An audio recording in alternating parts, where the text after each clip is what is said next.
আসসালামু আলাইকুম রহমতুল্লাহ। আশা করছি সবাই ভালো আছেন, সুস্থ আছেন। আজকে আপনাদের জন্য নতুন একটি ভিডিও টিউটোরিয়াল নিয়ে আসলাম। আজকের টিউটোরিয়ালটি হচ্ছে এক্সেলের কাউন্টিফস ফাংশনের উপর। এই ফাংশনটি কীভাবে কাজ করে সে সম্পর্কে আমরা বিস্তারিত জানব। তো এই ফাংশনটির নামটি থেকে আসলে এই ফাংশনের ব্যবহার বিধি আমরা জানতে পারি। এখানে কাউন্টিফস ফাংশনের যে নাম, এটা আসলে দুটো শব্দের সমন্বয়ে গঠিত। একটা হচ্ছে কাউন্ট আর একটা হচ্ছে ইফস। একটা হচ্ছে কাউন্ট, এই যে আমরা যদি এটা আলাদা করি, এটা একটা দিয়ে দেই, এটা হলো কাউন্ট, আর একটা কি ইফস।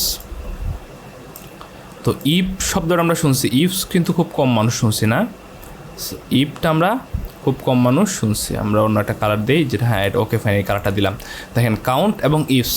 কাউন্ট মানে গণনা করো, ইফস মানে অনেকগুলা শর্ত। যদি আমরা বলি যদি এটা করো তাহলে এটা পাবা, এরকম ব্যাপারটা থাকে না। তো ইফস মনে রাখবেন, শুধু ইফ থাকলে একটা শর্ত, আর ইফস থাকলে অনেকগুলা শর্ত, মানে একের অধিক শর্ত। তাহলে গণনা করো একের অধিক শর্ত নিয়ে। অর্থাৎ আমার যদি এরকম থাকে যে আমি 3-4টা কন্ডিশন দিয়ে কোনো একটা জিনিস থেকে কোনো কিছু গণনা করতে চাই, তখন এই কাউন্টিফস ফাংশনটা ব্যবহার করা হয়। এটা আরও ক্লিয়ার হবে কোথায়, এই যে ডাটা সেটটা খেয়াল করলে দেখেন এখানে কয়েকজন এমপ্লয়ির নাম দেওয়া আছে, তাদের ডিপার্টমেন্টে দেওয়া আছে, তারপর টার্গেট অ্যাচিভড দেওয়া আছে। এটা পার্সেন্টেজ 90%, কেউ 85%। তো বাইজিৎ নামে একজন সেলার, বাইজিৎ নামে একজন এমপ্লয়ি, উনি সেলস ডিপার্টমেন্টে জব করে। তো উনি 90% অ্যাচিভ করছে ওনার টার্গেটের, ঠিক আছে। ফয়সাল উনি হচ্ছে মার্কেটিং ডিপার্টমেন্টে আসেন, ওনার হচ্ছে টার্গেট অ্যাচিভ হয়েছে কত 85%। তেমনি মাঝহারুল, এরকম বিভিন্ন এমপ্লয়ি তাদের ডিপার্টমেন্ট অনুযায়ী গিয়ে কত পার্সেন্ট অ্যাচিভড টার্গেট অ্যাচিভ করতে পারছে সেটা এখানে দেওয়া। এখন আমি যদি দেখতে চাই এরকম যে আমি কন্ডিশন দুইটা, যে এখান থেকে সে কী নেবে, রাকিব এমপ্লয়ির টোটাল সেলস, সেলস রাকিব এমপ্লয়ির টোটাল সেলস আমি জানতে চাই, ঠিক আছে। রাকিব এমপ্লয়ি, ধরেন রাকিব কোথায়, রাকিব হচ্ছে ধরেন সাপোজ এই মাসে করছে 95, গত মাসেও করছে একটা ছিল 82। তো এটা আমি টোটালটা জানতে চাই, টোটালটা আমি ধরেন জানতে চাই। তাহলে কীভাবে আমি বের করবো? তাহলে শর্ত কয়টা, রাকিব এবং তার সেলস, দুইটা জিনিস। রাকিব নিতে হবে, এখানে এমপ্লয়ি নাম থেকে নিতে হবে রাকিব, এখান থেকে নিতে হবে সেলস, নিয়ে এসে আমাকে কী রিটার্ন করবে, এখানে তার এই জিনিসটা আমাকে রিটার্ন করবে। তো আমি দেখি আসলে কীভাবে হয়। তো ইকুয়াল সাইন দিলাম, দেওয়ার পর আমরা কি ফাংশন জানি, এক্সেলে কোনো ফাংশন লিখতে হলে ইকুয়াল সাইন দিতে হয়। তারপর কাউন্টিফস লিখতে হয়, কাউন্ট, তারপর IFS লিখলাম। দেখেন চলে আসছে। এখন আপনি এখানে ডাবল ক্লিক করতে পারেন মাউসের লেফট বাটন দিয়ে, অথবা যেহেতু মার্ক করা আছে তাহলে আপনি কিবোর্ডের ট্যাব বাটন প্রেস করতে পারেন। আপনি চাইলে এখানে সংজ্ঞায়নটাও পড়ে নিতে পারেন। এখানে এটার ডেফিনেশনটা দিছে কি, counts the number of cells specified by a given set of conditions or criteria. বলছে কয়েকটা কন্ডিশন অথবা ক্রাইটেরিয়ার ভিত্তিতে আপনার নির্দিষ্ট সেল থেকে সে কি ডেটা গণনা করে দিবে, কাউন্টিফস। তো দেখি তারপর কি, এখন কাউন্টিফস এখন ক্লিক করলাম। আমরা ক্লিক করতে পারি এটার উপরে মাউসের লেফট বাটন দিয়ে, অথবা কিবোর্ডের ট্যাব বাটন প্রেস করতে পারি। তো প্রথমে আমরা ক্লিক করলাম, তারপর সে বলছে কি ক্রাইটেরিয়া রেঞ্জ। এই দেখেন এখানে বলছিলাম কি ক্রাইটেরিয়া রেঞ্জ দিতে হবে, ক্রাইটেরিয়া দিতে হবে, তারপর ক্রাইটেরিয়া রেঞ্জ 2, ক্রাইটেরিয়া 2। দেখেন এটা যদি আমরা একটু এটা বোঝার আগে এটা একটু বুঝি। দেখেন কাউন্টিফস লিখতে হবে, তারপর ফার্স্ট ব্র্যাকেট দিতে হবে, তারপর ক্রাইটেরিয়া রেঞ্জ, মানে শর্ত, তোমার প্রথম শর্তটা কোথায়, এই প্রথম যে শর্ত দিবা এই শর্ত রেঞ্জটা কোথায়, রেঞ্জটা কোথায় এটা দেখাইতে হবে, যে কোথা থেকে কী নেবে। তো প্রথম শর্ত কি আমাদের রাকিব, তা রাকিবটা কোত্থেকে নিবে, এখান থেকে। তো এই রেঞ্জটা দেখা দিতে হবে, এটাই বলছে ক্রাইটেরিয়া রেঞ্জ। এই যে প্রথম যে তোমার শর্ত রাকিব নিবে, এই রেঞ্জটা কোথায় এটা দেখায় দাও। তাহলে প্রথম দেখাবো এটা, তারপর বলছে কমা দিলাম, তারপর ক্রাইটেরিয়াটা দিয়ে দেবা। ক্রাইটেরিয়া কি, রাকিব বের করবে, তারপর ক্রাইটেরিয়া আমি লিখে দেবো কি রাকিব। দেন বলছে কি তুমি এখানেও শেষ করে দিতে পারো, কারণ কি এই দেখেন ক্রাইটেরিয়া রেঞ্জ 2, ক্রাইটেরিয়া 2 এগুলো কোন ব্র্যাকেটের মধ্যে আছে, থার্ড ব্র্যাকেট বা স্কোয়ার ব্র্যাকেটের মধ্যে আছে। এক্সেলে কোনো জিনিস যদি স্কোয়ার ব্র্যাকেট বা থার্ড ব্র্যাকেটের মধ্যে থাকে তার মানে হচ্ছে এটা অপশন, এটা না দিলেও ফাংশনটা কাজ করবে। রেজাল্ট কী আসবে সেটা ফ্যাক্ট না, ফাংশনটা কাজ করবে। অর্থাৎ আমি যদি এখানেও শেষ করে দিই, একটা শর্ত দিয়ে শেষ করে দিই, তাহলেও ফাংশনটা কাজ করবে। কিন্তু আমরা তো এখানে ইফস যেহেতু জানি অনেকগুলো নিয়ে আমরা কাজ করার জন্য আসছি, তো আমরা অনেকগুলো দিব। দেন সেকেন্ড শর্ত কি, আমাদের সেলস নিতে হবে। তাহলে ক্রাইটেরিয়া রেঞ্জ 2, বা এই যে সেলসটা নিবে কোত্থেকে, এই রেঞ্জ থেকে, এই রেঞ্জটা দেখা দিতে হবে। ক্রাইটেরিয়া রেঞ্জ কোনটা, এখানে। তারপর এখান থেকে কী নেবে, একটা ক্রাইটেরিয়া কোনটা, সেলস নিবে।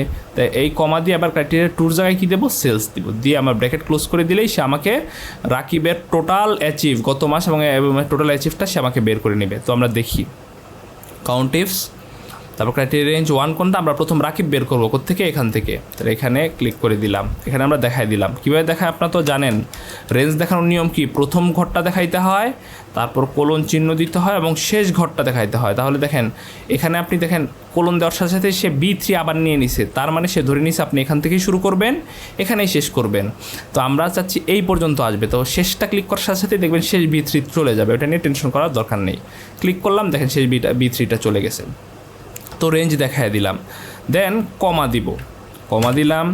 ক্রাইটেরিয়া কি, রাকিব বের করবে। তো রাকিব এই যে আমরা এই ঘরটা দেখায় দিতে পারি, এই ঘরটা, হ্যাঁ রাকিবের এই ঘরটা, অথবা এখানে লিখতে পারি রাকিব। এই যে দেখেন, যেহেতু টেক্সট লিখবো, টেক্সট লিখতে হলে কী লিখতে হয়, RAKIB, আমরা হচ্ছে টেক্সট লিখতে হলে ডাবল কোট দিতে হয়, তো হু লিখতে হবে, হ্যাঁ লিখলাম রাকিব। লিখার পর তারপর কী বলছে, কমা দিবা, এই যে এটা বোল্ড অবস্থা আছে, তারপর কমা দিলাম। তারপর সে ক্রাইটেরিয়া রেঞ্জ 2টা বোল্ড করে ফেলছে। তো ক্রাইটেরিয়া রেঞ্জ 2 কোনটা, আমরা পরে কী চাই, সেলস বের করবে, রাকিবের সেলসগুলো এখান থেকে বের করবে। তো এই রেঞ্জটা দেখাই দিলাম। তো এই কীভাবে দেখাইলাম, আবার দেখাই।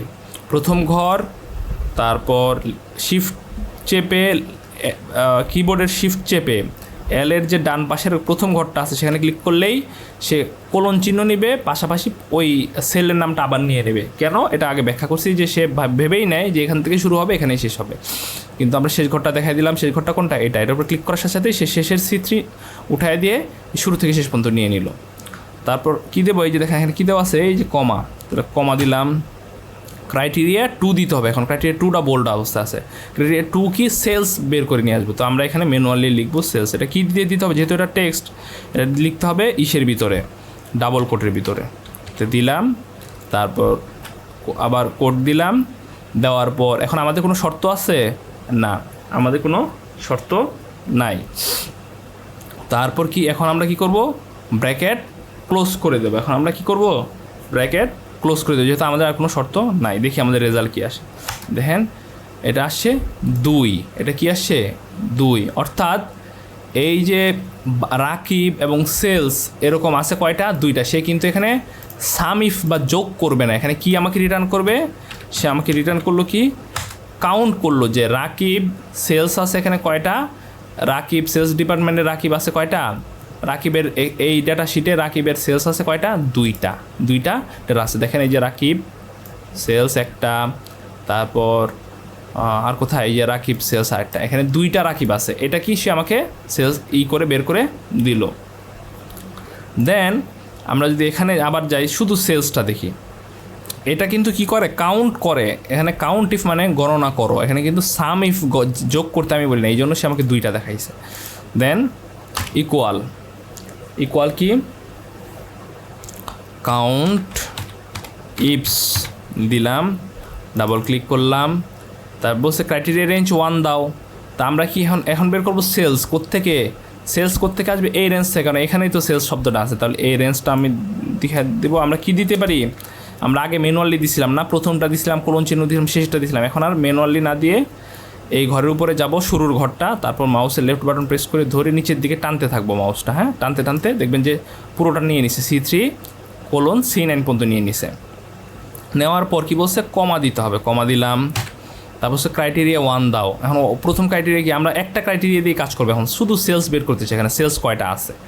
তো কি করব, আমরা এখন আর এই যে ম্যানুয়ালি লিখবো না সেলস, আগে কি এখানে লিখছিলাম না টাইপ করে কোলন দিয়ে ডাবল কোড দিয়ে, এখন জাস্ট এই ঘরটা দেখায় দেবে। এই ঘরের উপরে ক্লিক করার সাথে সাথেই সে ঘরের নামটা I5 নিয়ে নিছে।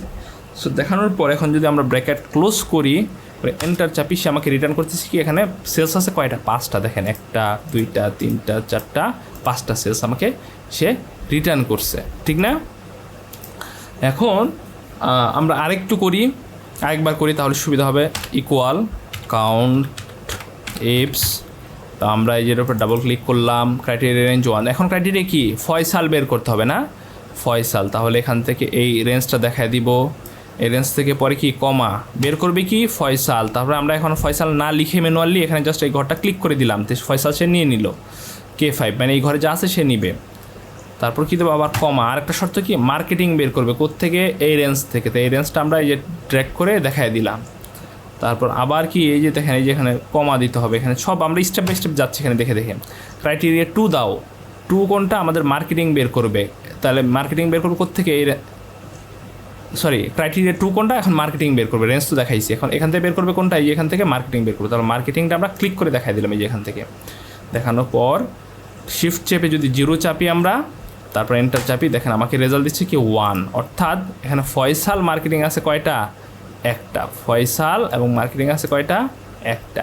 সো এভাবে কিন্তু কাউন্টিফস ফাংশনগুলো কাজ করে। আপনি 4 থেকে 5টা 6টা 10টা এরকম বিভিন্ন যদি আপনার থাকে যে কন্ডিশন থাকে, এখানে কিন্তু 2টা শর্ত তা না, আপনি যদি এরকম 10টা শর্ত থাকে, আপনি যদি 10টা শর্ত মেনটেন করে আমাকে ডেটা কতগুলো আছে আমাকে গণনা করে দাও, তাহলে কিন্তু সে এভাবে গণনা করে দিবে। এটা কিন্তু সে সাম করবে না, যোগ করবে না, এখানে কি করবে, সে ডেটা গণনা করে দিবে।